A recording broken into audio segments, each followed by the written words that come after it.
नमस्कार, जय हिंद। चौधरी जी एजुकेशन पे आपका स्वागत है, अभिनंदन है। और आज हमारे साथ हैं आज हमारे साथ है दिनेश चौधरी, जो कि राजस्थान एडमिनिस्ट्रेटिव सर्विस में 516वीं रैंक हासिल की है। तो सर, सबसे पहले आपका चौधरी जी एजुकेशन पे बहुत बहुत स्वागत है, जो आपने अपना बहुमूल्य समय हमारे चैनल को दिया।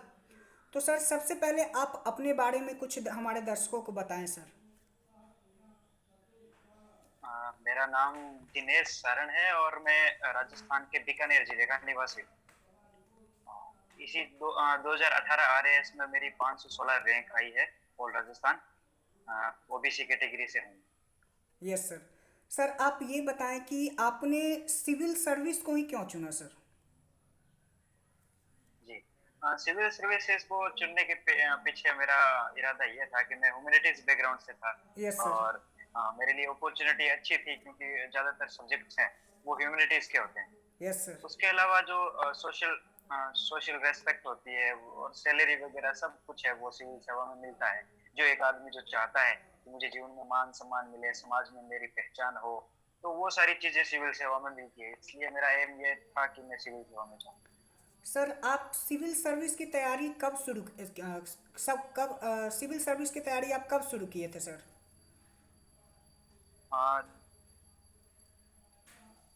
देखो, मेनली मैंने सिविल सर्विसेज की प्रिपरेशन है मई 2017 में स्टार्ट की। Yes sir. तो मतलब कितने साल आपका, जब एग्जाम तो 2018 में हुआ था सर। जी, एक साल 2019 में हुआ था मेंस। मेंस। अच्छा। तो मतलब 1 से 1.5 साल में आपने अपनी ये पूरी जर्नी तय की। जी जी। सर, एक चीज़ मैं आपसे पूछना चाहूँगा कि अगर कोई मतलब 10th पास कर रहा है कोई स्टूडेंट, तो उसको अगर सिविल सर्विस की जी तैयारी करनी है, तो वो कैसे और मतलब किस तरह से वो अपनी तैयारी करे सर।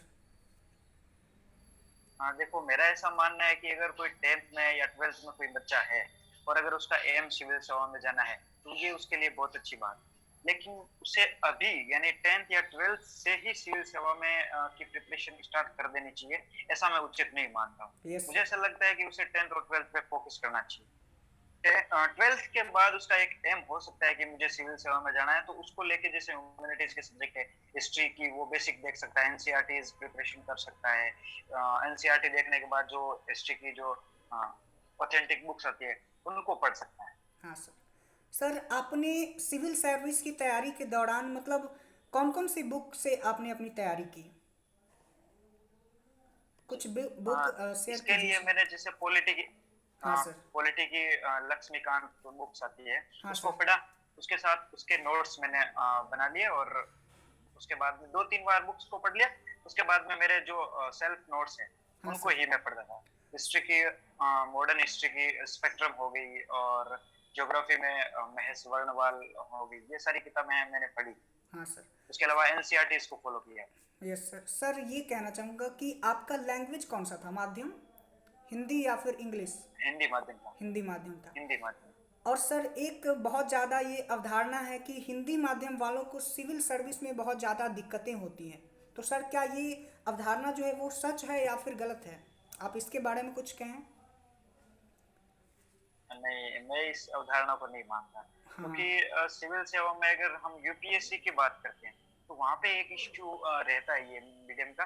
लेकिन जब स्टेट पीसीएस की अपन बात करते हैं तो वहां पे ज्यादा लैंग्वेज या मीडियम को लेके कोई ज्यादा इश्यू रहता नहीं। हाँ सर। और सर, कोई अगर मतलब ग्रेजुएशन पास करता है, ग्रेजुएशन पास करने के बाद तो जी, उसको ऑप्शनल में अपने ग्रेजुएशन वाले सब्जेक्ट को लेना चाहिए या फिर किसी अलग सब्जेक्ट को लेना चाहिए, इस पे भी आप बताएं। ऑप्शनल का बहुत ज़्यादा इसमें ये रहता है। तो राजस्थान का कैसे क्या सिस्टम है ऑप्शनल का, वो भी आप बताएं सर। अभी जो राजस्थान की जो मुख्य परीक्षा होती है आरएएस की, उसमें ऐसे ऑप्शनल सब्जेक्ट को चूज नहीं करना पड़ता जैसे यूपीएससी में है या फिर बीपीएससी में है। जो ऑप्शनल सब्जेक्ट को चूज करने का नहीं होता यहाँ पे। जनरल पेपर होते हैं, 4 पेपर होते हैं और सभी स्टूडेंट को वो पेपर है वो देने होते हाँ हैं। सर। स्पेसिफिक पेपर किसी के लिए नहीं होता। और सर, हाँ जैसे सर। हाँ सर, कुछ कह रहे थे सर।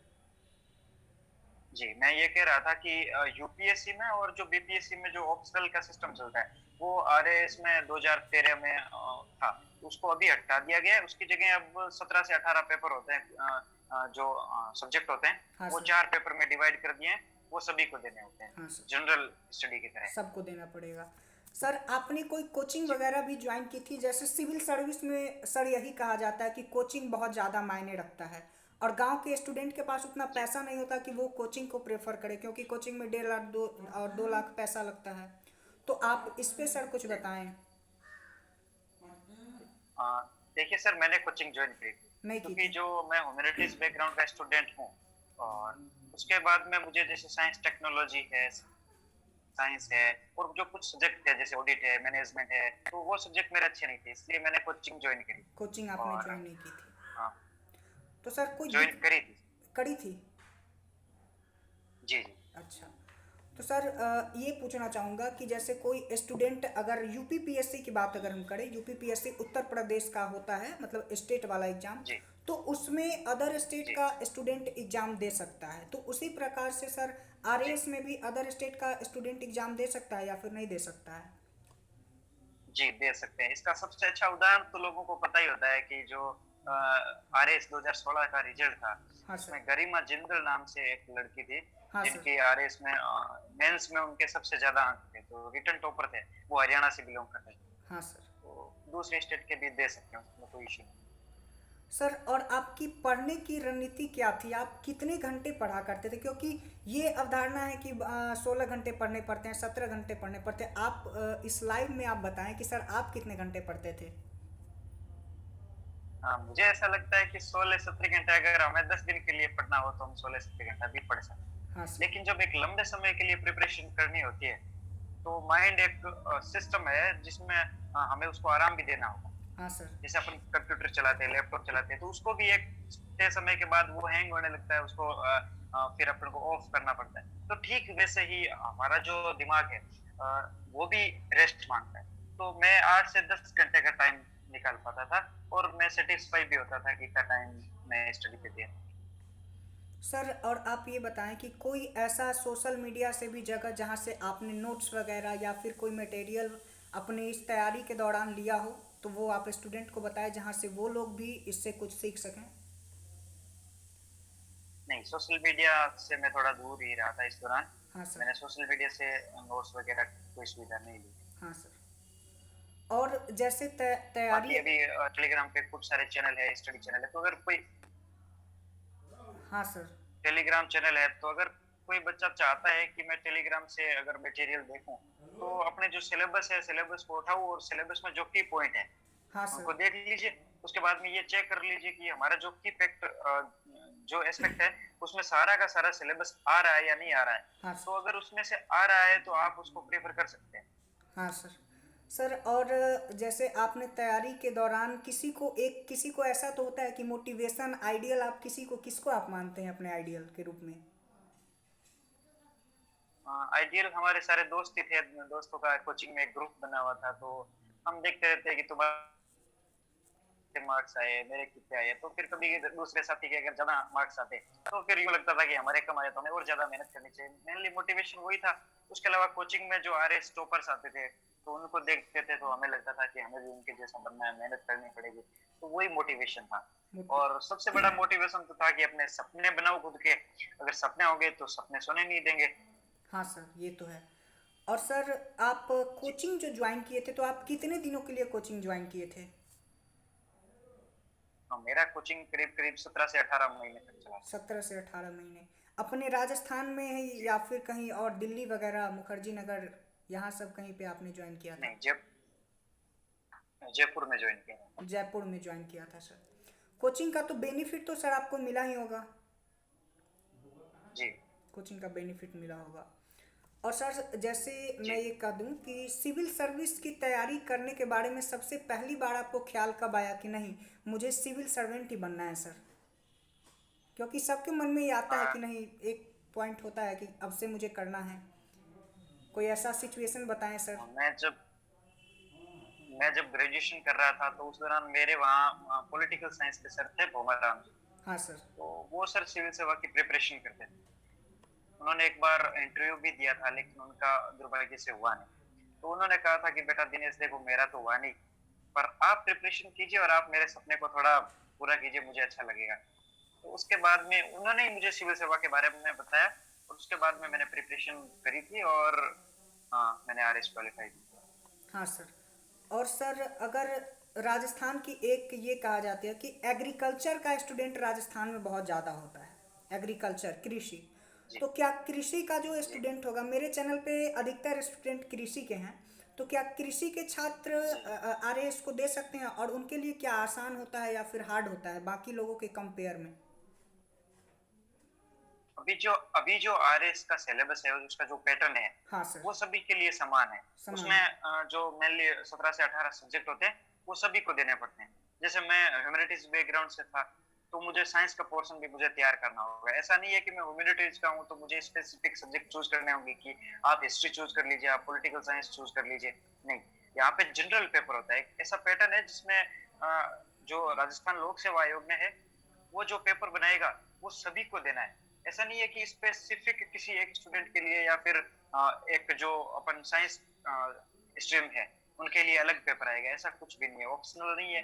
18 सब्जेक्ट है वो सब सभी के लिए समान है, सभी के लिए एक पैटर्न है। तो कोई भी जो स्टूडेंट है चाहे वो साइंस हो, कॉमर्स हो, एग्रीकल्चर हो, आर्ट्स हो और भी कोई भी जो कंप्यूटर डिग्रीधारी होते हैं सभी के हाँ लिए सर। समान। सर जैसे बहुत सारे स्टूडेंट ये क्या करते हैं कि नोट्स वगैरह मतलब डाउनलोड करते हैं या फिर कहीं से मंगवाते हैं, तो वो अच्छा रहेगा या फिर सेल्फ मेड नोट्स अच्छा रहेगा? तो इस पे आप क्या कहना चाहते हैं सर?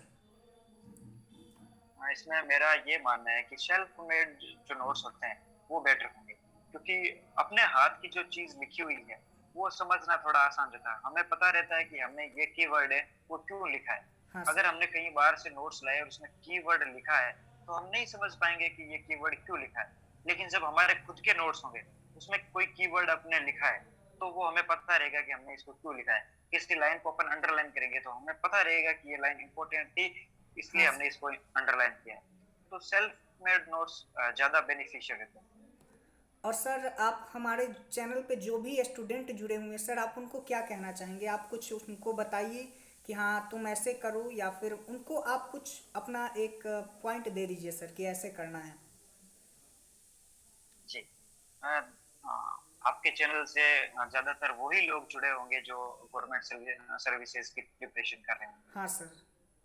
उनके उनके लिए मेरा यही कहना है कि आप सबसे पहले तो अपने सपने बनाइए कि अगर मैं गवर्नमेंट जॉब में जाऊंगा या फिर मैं आरएएस बनूंगा या फिर एग्रीकल्चर फील्ड में अगर मैं कोई अफसर बनूंगा और कोई भी जॉब लगूंगा तो समाज में मेरा कितना सम्मान होगा। तो आप ये दिमाग में रखिए हमेशा कि अगर मैं कुछ करता हूँ तो मेरा समाज कितना सम्मान करेगा, वो चीज होनी चाहिए। उसके अलावा जो स्टडी है उसकी स्ट्रेटेजी ये होनी चाहिए कि आप एक बार जो स्टडी मटेरियल है उसको तैयार कर लीजिए कि मुझे पॉलिटिकल साइंस के लिए स्पेसिफिक यही पढ़ना है। उसको चूज कर लीजिए। उसके बाद में बार बार उसका रिवीजन करते रहिए ताकि जो नोट्स है उसकी एक इमेज आपके माइंड में क्रिएट हो जाएगी। अगर आप कहीं भूल भी जाते हो तो आप अगर आंखें बंद करके सोचोगे तो वो जो आपके नोट्स है उनकी इमेज है वो आपके माइंड में आ जाएगी और उसका आंसर आप कर दोगे। कर सकते हैं। तो एक एक स्टडी मटेरियल लीजिए और उसको बार बार रिवाइज कीजिए। 10 किताबें पढ़ने की बजाय ये है कि एक किताब को आप 10 बार रिवाइज कर लीजिए। हाँ सर। और सर जब आपने तैयारी किया, जैसे आपने कहा कि मैंने 2 साल लगभग तैयारी की, आपका 17 से लेकर 19 के बीच में आपका तैयारी और इंटरव्यू वगैरह मेंस आपका हो गया, तो सर इस दौरान आपको दिक्कतें क्या आई, और आपने कुछ ऐसी गलतियां भी की जिनके कारण आपको थोड़ा कुछ दिक्कत वगैरह आया हो, जो आप बताएं जो नए स्टूडेंट हैं वो उन गलतियों को ना करें? जी। पहली बात तो ये थी कि मेरे पास थोड़ा टाइम कम था। हाँ सर। हमारा मेंस पहले 23-24 दिसंबर 2018 में ही होना था। तो फिर हमारे पास टाइम कम था तो हमने एक लिमिटेड सोर्स से पढ़ाई करी। हाँ सर। उसकी बजाय हमें होना ये चाहिए था कि कुछ सोर्सेज और थे जिन पर हमें फोकस करना चाहिए था। बट हमारे पास टाइम कम था, हमने लिमिटेड सोर्सेज पे फोकस किया। तो एक कमी तो ये रही क्योंकि हमारे पास टाइम कम। हाँ सर। और दूसरा ये है कि कभी कभार कमजोरी तो नहीं कहूंगा लेकिन कभी कभार जो स्टूडेंट होता है सभी में ये तनाव आता रहता है कि क्या होगा पता नहीं, सिलेक्शन होगा या नहीं होगा।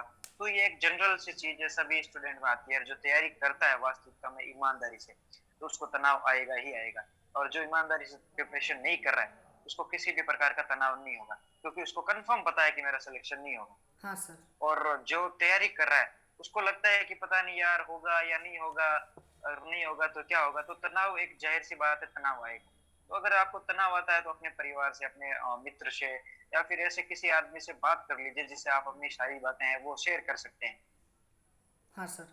और सर जैसे मोक आपका जो इंटरव्यू वगैरह हुआ होगा तो इंटरव्यू के लिए आपने जी। मोक टेस्ट जो होता है मोक इंटरव्यू का, वो आपने कहीं से लिया था या फिर अपने खुद से आपने किया था, इस पे आप बताएं।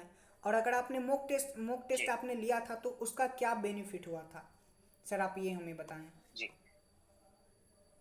मॉक टेस्ट लगभग वैसा का वैसा होता है जैसे अपन आज बात कर रहे हैं। बात कर रहे तो हैं। ये एक टाइप का मॉक टेस्ट ही मान सकते हैं हाँ सर। अपन। इंटरव्यू सेम यही प्रोसेस होता है इंटरव्यू में। हाँ आप वहां सर। से क्वेश्चन पूछ रहे हो, मैं यहाँ से जवाब दे रहा हूँ। अब मैं इस जवाब को किस तरह से दे रहा हूँ, कितने डायमेंशन में दे रहा हूँ, मेरे जवाब में कौन से तथ्य शामिल है, मेरे जवाब का जो भार है वो कितना है, मैं उसमें कितना। कितना ज्ञान दे रहा हूँ, या फिर ऊपरी हवा में बातें कर रहा हूँ। हाँ तो सर। मैंने करीब करीब 10 के करीब मॉक इंटरव्यू दिए थे यहाँ जयपुर में। हाँ सर। तो उन मॉक इंटरव्यू का फायदा ये हुआ कि जैसा का जैसा मॉक इंटरव्यू यहाँ कोचिंग में होता है, हाँ सर। वैसा का वैसा वहाँ राजस्थान लोक सेवा आयोग में होता है। तो एक कोई काम जब अपन पहली बार करते हैं तो उसमें हमें एक डर रहता है कि पता नहीं यार ये काम किस तरह से होगा। हाँ सर। लेकिन जब हम यहाँ पे 10 मॉक इंटरव्यू दिए तो मेरा एक भय निकल गया कि इंटरव्यू इस तरह से होता है और उसमें पता नहीं क्या होगा। हमें पता था कि हमारा जो डिटेल्ड एप्लीकेशन फॉर्म है उसके दायरे में क्वेश्चन आने हैं, हाँ सर। और तो हमने वो अच्छे से तैयार कर लिया। एक जो डायरेक्शन है वो फिक्स हो गई थी कि बस इसी डायरेक्शन में हमारा इंटरव्यू जाएगा। तो फिर इंटरव्यू हुआ तो उसमें मुझे पॉलिटिकल साइंस पे, क्योंकि मैं पॉलिटिकल स्टूडेंट रहा हूँ, तो मुझे पॉलिटिकल साइंस पे और फिर करंट अफेयर्स के बारे में पूछा था। तो वो हमारा पहले से अच्छे से तैयार था। तो इंटरव्यू के लिए ज्यादा से ज्यादा मॉक इंटरव्यू वो है बेनिफिशियल रहते हैं। सर आप मोक इंटरव्यू जयपुर में आप कहाँ से दिए थे सर। मैंने करीब करीब 5-7 कोचिंगों में दिए थे, जिनमें स्प्रिंग बोर्ड एकेडमी है, हाँ सर। और दृष्टि आईएएस में दिए थे, निर्माण आईएएस में दिए थे, चाणक्य कोचिंग में दिए थे। हाँ सर। और सर इंटरव्यू के दौरान सर कोई ऐसा क्वेश्चन जो मतलब आपको अभी तक याद हो तो वो हमारे दर्शकों को बताएं, ताकि सर कुछ ऐसा होता है कि वही क्वेश्चन रिपीट वगैरह होता है तो उससे इन लोगों को थोड़ा सा हाँ। बेनिफिट मिल जाए सर। जैसे मैं अगर आपको ब्रीफ में बताऊं तो मेरा इंटरव्यू जब शुरू हुआ था हाँ सर। तो मैं मुझे सर ने यही कहा कि आपने 10वीं 2012 में की है और 12वीं आपने 2014 में की है, ग्रेजुएशन आपका 2017 में हो। हाँ सर। ऐसा कह के फिर उन्होंने पूछा कि आप 2017 के बाद क्या कर रहे हाँ हैं। सर। मैंने कहा कि मैं सिविल सेवा की प्रिपरेशन कर रहा हूँ सर। उसके बाद में सेकंड मेंबर थे, उन्होंने मुझे हिस्ट्री पे थोड़े क्वेश्चन किए। उन्होंने कहा कि जो साउथ इंडियन हिस्ट्री है उसमें जो स्वर्णिम काल आपको किन शासकों का युग है वो लगता है। हाँ सर। उसके पश्चात उन्होंने जो आर्यों की उत्पत्ति है उसके बारे में पूछा, और पूछा कि आपको सबसे अच्छा मत है वो कौन सा लगता है। उसके बाद में जो अगले मेंबर थे उन्होंने मुझे पूरा का पूरा जो मेरा इंटरव्यू है वो पॉलिटिकल साइंस पे चला, जो कॉन्स्टिट्यूशन होता है उस पे चला। तो उन्होंने बेसिक स्ट्रक्चर के बारे में बात करी थी, और भी मूल अधिकारों के बारे में उन्होंने बात करी थी। तो मेरा अच्छा ये हुआ था। उसके बाद में जो करंट अफेयर्स उस पे मेरा इंटरव्यू चला। उसमें उन्होंने कोविड वैक्सीन है उसके बारे में बात करी, उसका जो डब्ल्यूटीओ में जो इशू चल रहा है उसके बारे में बात करी। उसके बाद में जो अफगानिस्तान का जो मुद्दा है, क्योंकि यहाँ से उस समय जब मेरा इंटरव्यू था तो अमेरिकी सेना यहाँ से जा रही थी, तो उस मैटर पे बात करिए, उसका भारत पे क्या इम्पैक्ट होगा, वहां पे चाइना क्या कर रहा है, तालिबान क्या है, अमेरिका यहाँ क्यों आया था, वापस क्यों जा रहा है। तो इस तरह का मेरा इंटरव्यू हुआ। हाँ सर। सर इंटरव्यू के दौरान ऐसा होता है कि सेल्फ इंट्रोडक्शन पूछा जाता है, जिसमें बहुत सारे स्टूडेंट क्या जी। करते हैं, बहुत लंबा बताने लगते हैं। तो सर इसको लेके आप क्या कहना चाहेंगे कि सेल्फ इंट्रोडक्शन कितने इस टाइम का देना चाहिए, कितना शॉर्ट या फिर लॉन्ग देना चाहिए, इस पे आप बताएं, क्योंकि फर्स्ट पॉइंट तो यही होता है सर। हाँ, देखिए अगर जैसे आरपीएससी का है तो ये जो सूचनाएं गुप्त रखते हैं उसमें हमें चला के यूं नहीं पूछते कि दिनेश जी आपका इंट्रोडक्शन दीजिए। हाँ सर। उसमें वो खुद से पूछते हैं कि उसमें केवल वो मिलान करते हैं कि जो कैंडिडेट है वो कोई दूसरा कैंडिडेट तो नहीं आ गया है। हाँ जैसे सर। आरपीएससी में मान लो एक बोर्ड में 8 कैंडिडेट होते हैं, तो बाय द वे कोई जो जिसको हम बुला रहे हैं पहले नंबर वाले कैंडिडेट को गलती से दूसरे वाला तो नहीं आ गया, तो इसके लिए वो एक टैली करते हैं कि हाँ आपने सर। 10वीं 2012 में करी है, आपने 12वीं 2014 में की है और ग्रेजुएशन आपका 2017 में की है। हाँ तो सर। हमें होता है कि हाँ सर मैंने वही किया है, तो इसका मतलब ये है कि जो कैंडिडेट हमारे सामने बैठा है तो वो सेम कैंडिडेट है। बाकी आरपीएससी में तो सारी चीजें ये गुप्त रहती है। बाकी अगर कोई दूसरी जगह है तो अगर शॉर्ट इंट्रोडक्शन देना है तो हाँ वहां सर। पे अपन ये जैसे मैं अपना शॉर्ट इंट्रोडक्शन देता हूँ तो उसमें मैं कह सकता हूँ कि सर मेरा नाम दिनेश है, मैं राजस्थान के बीकानेर जिले से नोखा तहसील का मूल निवासी हूँ और मेरी जो 10वीं की शिक्षा है इस स्कूल से हुई है, इस साल में हुई है। मेरी 12वीं की शिक्षा है इस स्कूल में हुई है और इस वर्ष में हुई है। और जो मेरा ग्रेजुएशन है वो इस स्कूल से हुआ है और इस वर्ष में हुआ। उसके अलावा मैं बता सकता हूँ कि सर मेरी हॉबी ये है, और या फिर अगर मैं कोई गवर्नमेंट जॉब में हूँ तो मैं बता सकता हूँ कि सर मेरा मैं भी इस विभाग में कार्यरत हूँ। उसके अलावा अपनी जो जाति है या फिर इन चीजों का वहाँ पे डिस्क्राइब नहीं करना चाहिए। नहीं करना चाहिए, क्योंकि आपने ये बहुत अच्छा पॉइंट बताया कि अपने जाति के बारे में या फिर कास्ट के बारे में नहीं बताना चाहिए। बहुत सारे लोग यही बता देते हैं, तो वो एक इस लाइव इंटरव्यू से एक ये बहुत अच्छा पॉइंट निकला जिसको स्टूडेंट कंसीडर करेंगे। जी तो सर आप ये जी हमें बताएं कि सर आपने जब तैयारी शुरू की थी, तो सर सबसे जी। पहली जब आपने तैयारी की तो उस वक्त कोचिंग जो आपने लिया था उससे पहले आपने कुछ दिन खुद से भी तैयारी किया था या फिर डायरेक्ट आपने स्टार्टिंग कोचिंग से ही करी थी सर? देखिए मैंने मई 23 मई 2017 को हमारा कोचिंग का बैच है वो स्टार्ट हुआ था और 2017 में ही मेरी ग्रेजुएशन कंप्लीट हुई थी। तो जैसे ही मेरी ग्रेजुएशन कंप्लीट हुई थी मैं कुचामन सिटी में पढ़ता था जो नागौर में पड़ता है। हाँ सर। तो जैसे ही मेरी ग्रेजुएशन कंप्लीट हुई मैंने अपना जो सामान है वो बांधा और मैं तुरंत जयपुर आ गया। हाँ सर। और मैंने तुरंत कोचिंग ज्वाइन करी और वहां से मैंने जो पढ़ाई स्टार्ट कर दी थी। स्टूडेंट के लिए सबसे ज्यादा जरूरी ये होता है कि आप डेडिकेट रहिए और एक कंटिन्यूअस स्टडी करते रहिए। कंटिन्यू अगर कोई बंदा स्टडी करता है तो वो सिलेक्शन लेके ही लेके ही रहेगा। छोड़ेगा। अगर कोई लड़का ये मानता है कि मैं जैसे ही कोई वैकेंसी आई और उसकी फिर एग्जाम की डेट आती है कि मान लो किसी की डेट आ गई 1 अक्टूबर, तो उसको लगता है कि अब मैं जाके उस एग्जाम को क्वालिफाई कर जाऊंगा। हाँ तो sir. That is not possible. ऐसे हीरे बहुत ही कम होते हैं। लेकिन सिविल सेवा एक ऐसा एग्जाम है जिसमें हमें लंबा टाइम देना पड़ता है। जैसा कि मैंने 2 साल तक अच्छे से प्रिपरेशन करी, डेडिकेटेड है और इसी एक ही एग्जाम का मैंने मेरे जीवन का पहला एग्जाम था ये। हाँ और सर। मैंने जो पहले ही एग्जाम में मैंने अगर सिविल सेवा क्वालिफाई कर लिया है तो सभी को ये होना चाहिए कि आप डेडिकेट रहिए और किसी एक एग्जाम को चूज कर लीजिए और उसके लंबे समय के लिए आप प्रिपरेशन कीजिए। आपका इजी वे में सिलेक्शन हो जाएगा। सर आरएएस में आपको कौन सा ब्रांच मिला है सर? अभी सर देखिए मेडिकल हुआ नहीं है, मेडिकल होने के बाद में डीओपीटी है वो सर्कुलर जारी यस। करेगी इसके बाद। और सर जैसे जो भी सिविल सर्वेंट अपने एसी स्टेट पीसीएस का एग्ज़ाम क्रैक करते हैं, हमारे बिहार के भी एक सबसे युवा एसडीएम है नसीम निशान, तो उनसे मैंने बात करी थी। तो उन्होंने मुझे बताया कि मैंने उनका स्टेट पीसीएस में एसडीएम का पद मिला है, तो उन्होंने मुझे कहा कि अब मैं यूपीएससी का तैयारी कर रहा हूँ और वो अभी कर रहे हैं। तो सर क्या आप भी अभी यूपीएससी बिल्कुल। वगैरह या फिर कुछ और आप तैयारी कर रहे हैं इसके दौरान? अभी जो RAS 2021 का नोटिफिकेशन आ गया है हाँ सर। तो मैं इस बार ये ट्राई करूंगा कि RAS में मैं टॉप रैंक लेके आऊँ। यस। और जो सब डिविजनल मजिस्ट्रेट की जिस पद की बात कर रहे हो आप, यस वो सर। पद उस पद की इच्छा है, उस पद पे जाने की मेरी इच्छा है। तो 2021 का अगर देता हूँ उसमें मुझे एसडीएम मिल जाता है तो मैं जरूर यूपीएससी के लिए ट्राई करूंगा।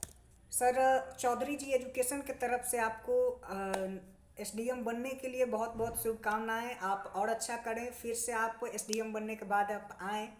और आपने इतना देर अपना समय दिया इसलिए सर आपका बहुत बहुत धन्यवाद।